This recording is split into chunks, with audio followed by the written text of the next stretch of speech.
Welcome to daily fact. आज हम discuss करेंगे रिसेंट अभी जो है वो ये नोटिफिकेशन जो है वो रिलीज़ की गई है भारत सरकार के द्वारा, जिसमें जो 18th लोकसभा जिसके इलेक्शन हुए थे, जनरल इलेक्शन जिसमें हम सभी ने वोट किया था। देन उसके बाद यहाँ पर जो है वो अलोकेशन ऑफ पोर्टफोलियो जो है वो हो गया है डिफरेंट मिनिस्ट्रीज़ के बीच में, जिसमें एक यूनियन काउंसिल ऑफ मिनिस्टर जो है वो सिलेक्ट की गई है।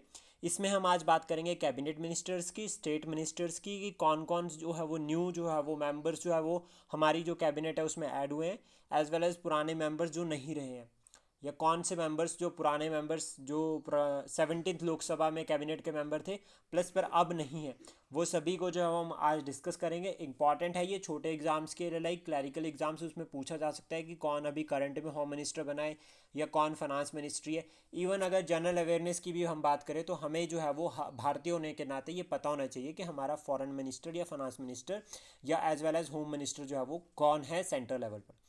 तो यहाँ पर 18th लोकसभा के जो इलेक्शन हुए थे अभी, आपको बताना है कि जो एमपी के इलेक्शन है वो कौन सी बॉडी जो है वो कंडक्ट करवाती है, प्लस साथ में ये बताना है कि वो जो हमारी जो इंडिपेंडेंट बॉडी है जो इलेक्शन कंडक्ट करवाती है वो कौन से आर्टिकल में जो है वो मेंशन है इंडियन कॉन्स्टिट्यूशन के।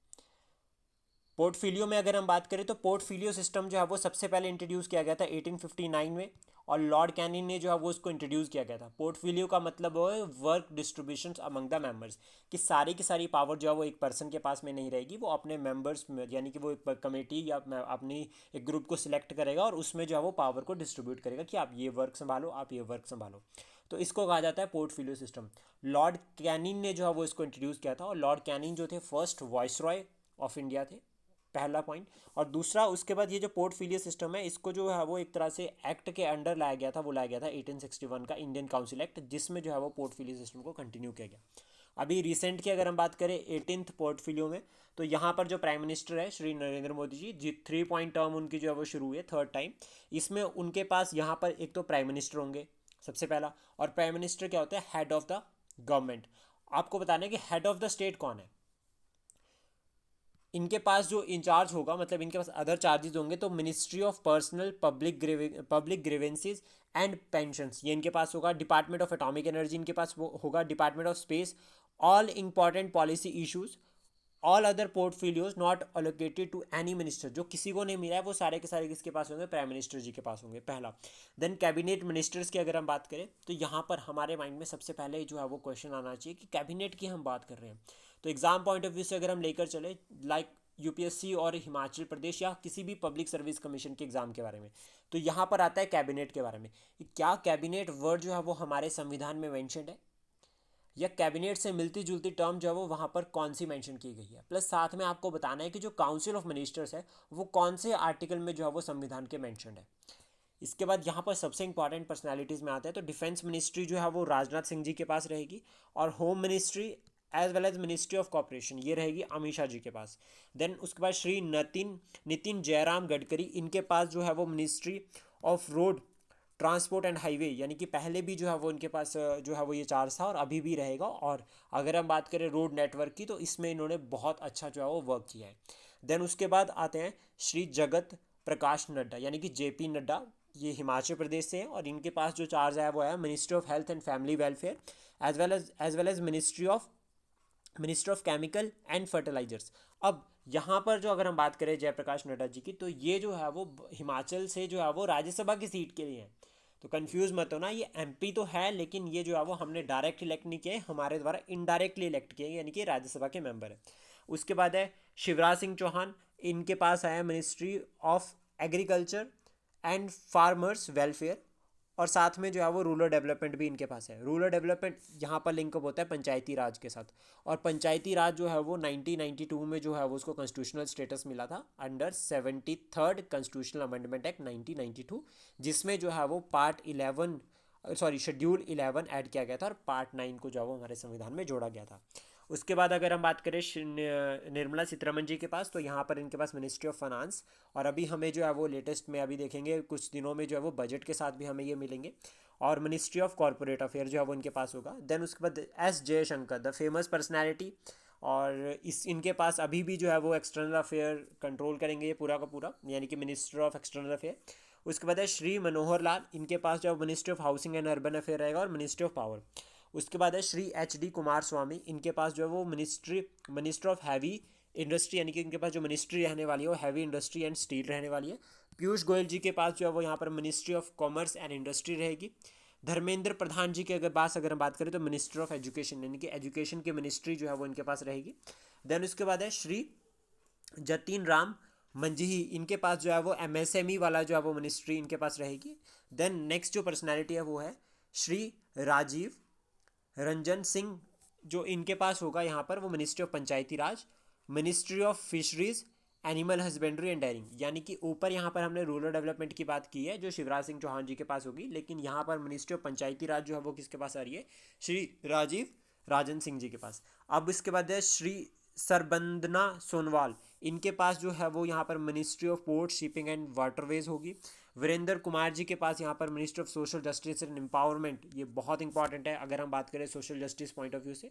देन उसके बाद है के आर नायडू जी के पास जो होगी यहाँ पर होगी ministry of civil aviation. Then उसके बाद है हमारे यहाँ पर प्रहलाद जोशी जी, ये न्यू पर्सनैलिटीज़ जो ऐड हुए हैं, minister of consumer affair, food and public distribution, और साथ में ministry of new and renewable energy.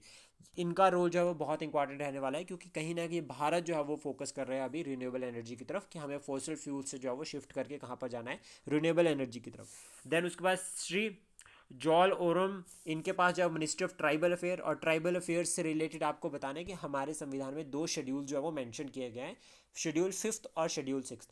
आपको कमेंट बॉक्स में रिप्लाई करना है कि जो 6th शेड्यूल है उसमें कितनी स्टेट्स जो है वो इंक्लूड होती है, और वो स्टेट्स के नाम भी आप बता सकते हैं। देन उसके बाद है टेक्सटाइल की, अगर हम बात करें टेक्सटाइल जो मिनिस्टर वो डिपार्टमेंट है वो किसके कंट्रोल में आ रहा है, वो आ रहा है श्री गिरिराज सिंह जी के पास। उसके बाद है श्री अश्वनी वैष्णव, इनके पास आ रहा है ministry of railways, minister of information यानी कि IB, और प्लस साथ में इलेक्ट्रॉनिक्स एंड इंफॉर्मेशन टेक्नोलॉजी जो है वो इनके पास आ रही है। देन उसके बाद है ज्योतिरादित्य M सिंधिया, इनके पास आ रहा है ministry of communication, minister of development of north eastern region. Shri Bhupendra Yadav ji के पास ministry of environment, forest and climate change, इनका भी जो है वो रोल बहुत इंपॉर्टेंट रहने वाला है, क्योंकि क्लाइमेट चेंज के रिगार्डिंग जो अभी रिसेंट चैलेंजेस जो है वो हम फेस कर रहे हैं, तो ये एक इंपॉर्टेंट मिनिस्ट्री है। देन उसके बाद है गजेंद्र सिंह शेखावत, इनके पास ministry of culture and tourism, ये जो है वो one of the growing sector है, टर्शरी सेक्टर है, और भारत में अगर हम बात करें तो इको टूरिज्म के बारे में जिस तरह से हम बात करें तो इनका रोल भी जो है वो बहुत इंपॉर्टेंट रहने वाला है। उसके बाद है SMT अन्नपूर्णा देवी, इनके पास ministry of women and child development, बहुत इंपॉर्टेंट है यहाँ पर, और रोल भी साथ में ये भी क्लियर होता है कि जैसे हम बात करें कि वुमेन्स का शेयर इन गवर्नमेंट उसको हमें इंक्रीज़ करना है, जिसके रिगार्डिंग हमने 33% रिजर्वेशन बिल या रिजर्वेशन एक्ट की अभी हमने बात की है, और वो भी इसलिए इस पॉइंट ऑफ व्यू से इंपॉर्टेंट हो जाता है। देन उसके बाद है श्री किरेन रिजिजू, इनके पास जो ministry of parliamentary affair and minority affair जो है वो इनके पास रहेगा। प्लस इसके साथ नेक्स्ट में है यहाँ पर 26 अगर हम बात करें यहाँ पर श्री हरदीप सिंह पुरी, इनके पास ministry of petroleum and natural gas रहेगा। देन उसका डॉक्टर मनसुख मंडाविया, इनके पास ministry of labour and employment, ministry of youth and sports affair, sports होगा इनके पास। और श्री जी किशन रेड्डी, इनके पास ministry of coal and mines. Then उसके बाद श्री चिराग पासवान, इनके पास minister of food processing and industry, one of important and famous personality. Then उसके बाद है श्री CR पाटिल, इनके पास होगी मिनिस्टर ऑफ जल शक्ति।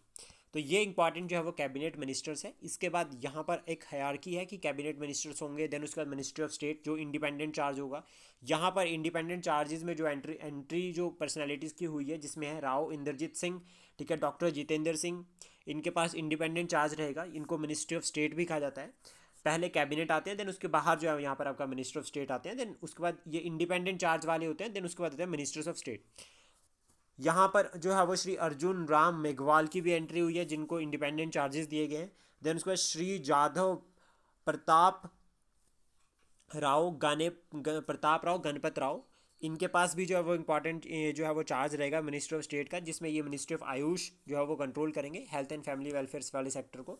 देन उसके बाद श्री जयंत चौधरी, इनके पास जो है वो MSME से रिलेटेड जो है वो मिनिस्ट्री ऑफ स्टेट का चार्ज रहेगा। देन उसके बाद मिनिस्टर्स ऑफ स्टेट में अगर हम चले तो यहाँ पर भी जो है वो बहुत सारे इंपॉर्टेंट पर्सनैलिटीज़ को कवर किया गया है, और ये इंपॉर्टेंट लिस्ट है। आप इस लिस्ट को हमारे जो है वो टेलीग्राम चैनल पर भी चेक कर सकते हैं। साथ में अगर आप हमारे इनिशिएटिव के साथ नए जुड़े हो बोथ टेलीग्राम और यूट्यूब, तो आप सब्सक्राइब कर सकते हैं, शेयर कर सकते हैं। Thank you for today.